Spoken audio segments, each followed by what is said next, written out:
नमस्कार, आप देख रहे हैं हिंट यूपी। मैं हूं आपके साथ राहुल गोयल। आबादी के हिसाब से उत्तर प्रदेश भारत का सबसे बड़ा सूबा है। 2011 के जनगणना के आंकड़ों की अगर हम बात करें तो उत्तर प्रदेश की आबादी 21 करोड़ के आसपास बैठती है, लेकिन अगर हालिया अनुमानों की बात करें तो ये बढ़कर अब करीब करीब 24 करोड़ हो गई है। अगर उत्तर प्रदेश एक अलग देश होता तो आबादी के मामले में इससे सिर्फ चीन, भारत, इंडोनेशिया और अमेरिका जैसे देश ही आगे होते। यानी उत्तर प्रदेश की आबादी जो है वो लगातार बढ़ रही है और अब इसी बढ़ती हुई आबादी को नियंत्रण में लाने के लिए उत्तर प्रदेश की सरकार जल्द ही एक नया जनसंख्या नियंत्रण कानून लाने पर विचार कर रही है, जिसे अगले 2 महीनों में लागू किया जा सकता है। लेकिन सवाल यह है कि क्या वाकई इस नए कानून की मदद से उत्तर प्रदेश की बढ़ती हुई आबादी पर ब्रेक लगाया जा सकता है? तमाम आंकड़े क्या कहते हैं ये मैं आपको बताऊंगा, और जिन राज्यों में इस तरह के कानून पहले से लागू है या जिन देशों में इस तरह के कानून पहले से लागू है, क्या वहां बढ़ती हुई आबादी को वाकई रोकने में कामयाबी मिली, ये सब मैं आज आपको बताऊंगा। लेकिन उससे पहले अगर आपने हिंट यूपी को अभी तक सब्सक्राइब नहीं किया है तो प्लीज आप इस चैनल को सब्सक्राइब करें, बेल आइकन दबाएं ताकि आपको नए वीडियो का नोटिफिकेशन समय पर मिल पाए। तो उत्तर प्रदेश सरकार जो नया जनसंख्या कानून लाने पर विचार कर रही है, उसके तहत 2 बच्चों की नीति जो है वो लागू की जा सकती है, और जो लोग तीसरा बच्चा पैदा करेंगे उन्हें बहुत सारी सरकारी सुविधाओं से महरूम रखा जा सकता है, जैसे उन्हें राशन, सब्सिडी, प्रमोशन और सरकारी नौकरियों में वरीयता नहीं दी जाएगी, यानी जगह नहीं दी जाएगी। यानी जो लोग इस कानून का उल्लंघन करेंगे उन्हें इसका खामियाजा भुगतना पड़ेगा। लेकिन उत्तर प्रदेश की आबादी का स्ट्रक्चर है क्या, ढांचा है क्या, इसके बारे में आपको कुछ दिलचस्प आंकड़े जो है वो फटाफट जान लेने चाहिए। उत्तर प्रदेश आबादी के लिहाज से भारत का सबसे बड़ा राज्य है, मैं आपको बता चुका हूं। अगर क्षेत्रफल की बात करें तो भारत के कुल क्षेत्रफल का सिर्फ 7% उत्तर प्रदेश के पास है, लेकिन आबादी के मामले में भारत की 17% आबादी करीब करीब उत्तर प्रदेश में रहती है। उत्तर प्रदेश का आकार यूनाइटेड किंगडम के बराबर है, और लेकिन वहां की आबादी से उत्तर प्रदेश की आबादी करीब 3 गुना ज्यादा है। यूनाइटेड किंगडम की आबादी करीब करीब 7 करोड़ है, जबकि उत्तर प्रदेश में 24 करोड़ लोग रहते हैं, यानी कि करीब करीब 3 से 4 गुना ज्यादा आबादी यूनाइटेड किंगडम के मुकाबले यूनाइटेड प्रोविंस जो पहले हुआ करता था उत्तर प्रदेश, उसमें रहती है। और अगर हम क्षेत्रफल के साथ साथ जनसंख्या घनत्व की बात करें तो जो राष्ट्रीय औसत है वो है 382 प्रति वर्ग किलोमीटर, यानी भारत में प्रति वर्ग किलोमीटर 382 लोग औसतन रहते हैं, जबकि उत्तर प्रदेश में ये आंकड़ा 800 से ज्यादा, यानी उत्तर प्रदेश में हर 1 किलोमीटर के इलाके में 850 से ज्यादा लोग रहते हैं। लेकिन ऐसा नहीं है कि उत्तर प्रदेश की आबादी हमेशा से इतनी ज्यादा थी। वर्ष 1971 तक उत्तर प्रदेश की आबादी करीब करीब 9 करोड़ हुआ करती थी, लेकिन 1971 से 1981 के बीच इसमें 25% की वृद्धि जो है वो दर्ज की गई, और 1981 से 1991 के बीच उत्तर प्रदेश की आबादी करीब 23% की रफ्तार से बढ़ी। लेकिन 2001 से 2011 के बीच उत्तर प्रदेश की आबादी सिर्फ 20% की रफ्तार से बढ़ी। यानी अगर सही नजरिए से देखा जाए तो उत्तर प्रदेश की आबादी बढ़ने की बजाय अब घटने लगी है। लेकिन अभी भी जो उत्तर प्रदेश की आबादी है वो बहुत ज्यादा है, और इससे संसाधनों पर जरूरत से ज्यादा बोझ बनता है। एसडीजी की अगर हम बात करें, यानी सस्टेनेबल डेवलपमेंट ग्रोथ की बात करें, तो उसके इंडेक्स में भी उत्तर प्रदेश बहुत नीचे आता है। हाल ही में नीति आयोग ने इस संबंध में एक इंडेक्स जारी किया था, जिसमें उत्तर प्रदेश को जो बॉटम 10 राज्य हैं उनमें रखा गया है, और उत्तर प्रदेश की स्थिति सिर्फ असम और झारखंड जैसे राज्यों से बेहतर है। जबकि सस्टेनेबल डेवलपमेंट ग्रोथ के मामले में जो राज्य बहुत आगे हैं उनमें सब पहले नंबर पर केरल है, दूसरे नंबर पर हिमाचल प्रदेश, और उसी के साथ तमिलनाडु जैसे राज्य है। यानी कि उत्तर प्रदेश की स्थिति विकास के पैमानों पर भी बहुत अच्छी नहीं कही जा सकती, और शायद यही वजह है। और इसके पीछे जो सबसे बड़ा रोल माना जाता है वो उत्तर प्रदेश की जरूरत से ज्यादा आबादी का या बहुत बड़ी आबादी का ही माना जाता है, और उसी को नियंत्रित करने के लिए उत्तर प्रदेश की सरकार ये नया कानून लाने पर विचार कर रही है। लेकिन अब इस नए कानून की बात ने सियासी रंग भी ले लिया और धार्मिक रंग भी ले लिया है। बहुत सारे लोग इस नए कानून का विरोध कर रहे हैं, और उनका कहना है कि ऐसा करके उत्तर प्रदेश की सरकार मुसलमानों की बढ़ती आबादी पर खासतौर पर काबू पाना चाहती है।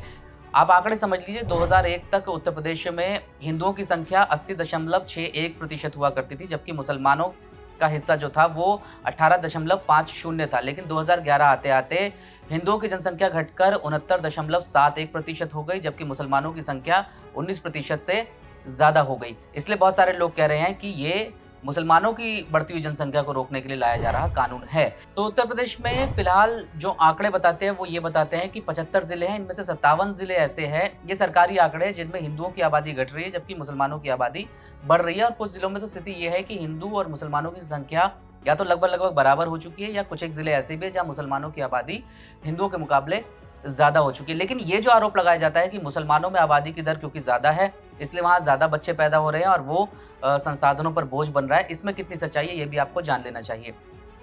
सच ये है कि उत्तर प्रदेश ही नहीं, पूरे भारत में जनसंख्या की दर जो है वो धीरे-धीरे घट रही है। और अगर सिर्फ उत्तर प्रदेश की बात करें तो हिंदुओं के बीच पहले 4.1 जन्म दर हुआ करती थी, यानी कि जो टोटल फर्टिलिटी रेट था, यानी कि टीएफआर था, एक महिला 4.1 बच्चों को जन्म देती थी, जो घटकर हिंदुओं के मामले में 2.9% रह गया।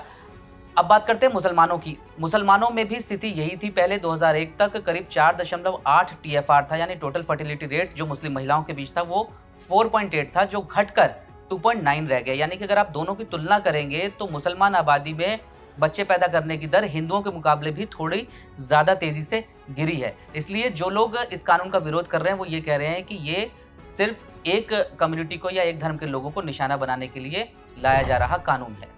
खैर, अब आपको बताते हैं कि जिन राज्यों या जिन देशों में इस तरह के कानून पहले से लागू है, वहां आबादी को नियंत्रित करने में कितनी सफलता मिल पाई। तो 2000 से 2010 और 11 के बीच बहुत सारे भारत के राज्यों में इस तरह के कानून लाए गए, जैसे कर्नाटक, आंध्र प्रदेश, गुजरात, मध्य प्रदेश, और इस तरह के राज्यों में कानून लाए गए जनसंख्या नियंत्रण के लिए। लेकिन हुआ क्या? हुआ ये कि इन राज्यों में 20% की रफ्तार से जनसंख्या बढ़ी, ये कानून लाए जाने के बावजूद। जबकि उत्तर प्रदेश में, जहां अभी तक फिलहाल ऐसा कोई कानून नहीं है, वहां भी जनसंख्या वृद्धि की जो रफ्तार है वो 20% ही रही। यानी जहां पर ये कानून लाए गए वहां शायद इससे कोई बहुत ज्यादा फर्क नहीं पड़ा।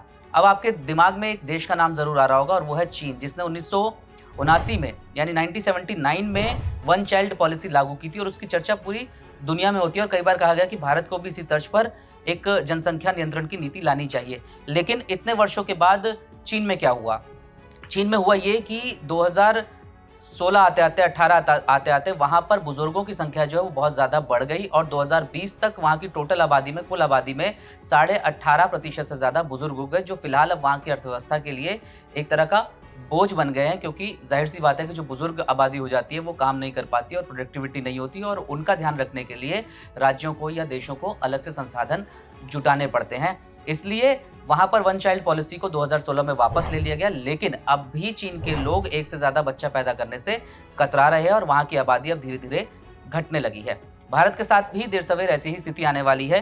द लैंसेट जर्नल की एक रिपोर्ट बताती है कि भारत की जो आबादी है वो वर्ष 47 तक पीक कर जाएगी। तब भारत में 160 करोड़ से ज्यादा लोग हो जाएंगे, यानी एक तरह का जनसंख्या विस्फोट हो सकता है। लेकिन दिलचस्प बात यह है कि सदी के अंत तक भारत में आबादी जो है वो तेजी से घटने लगेगी, और हो सकता है कि ये सदी खत्म होते होते भारत में जो कुल जनसंख्या है वो 100 करोड़ से भी नीचे, यानी 93 करोड़ के आसपास आ जाए। ऐसा इसलिए होगा क्योंकि भारत में अब लोग बच्चे कम पैदा कर रहे हैं, धीरे धीरे बुजुर्गों की जनसंख्या बढ़ने लगेगी, और जो कामकाजी युवा है उनकी संख्या घटने लगेगी। इसलिए अगर जनसंख्या नियंत्रण के लिए कोई कानून लाया भी जाता है तो ये देख लेने की बहुत ज़रूरत है कि दूसरे देशों में, दूसरे राज्यों में उसको कितनी कामयाबी मिली है। क्योंकि कई बार आनन फानन में अगर ऐसा कानून ला दिया जाए तो कुछ वर्षों के बाद या आगे चलकर वो परेशानी का कारण भी बन सकता है, और हो सकता है कि तब उस राज्य में या उस देश में बुजुर्गों की संख्या बहुत ज़्यादा हो जाए, युवाओं की संख्या कम हो जाए, क्योंकि लोग बच्चे पैदा करने से कतराएंगे, और तब भी अर्थव्यवस्था पर या उस देश और राज्य पर के संसाधनों पर बहुत ज़्यादा जोर पड़ेगा। इसलिए बहुत सोच समझकर ऐसे कानून लाए जाने की ज़रूरत है। अगर आपको हमारा वीडियो पसंद आया तो आप इसे लाइक करना ना भूलें, इसे शेयर भी करें, और आप हमारे चैनल को सब्सक्राइब ज़रूर करें। नमस्कार।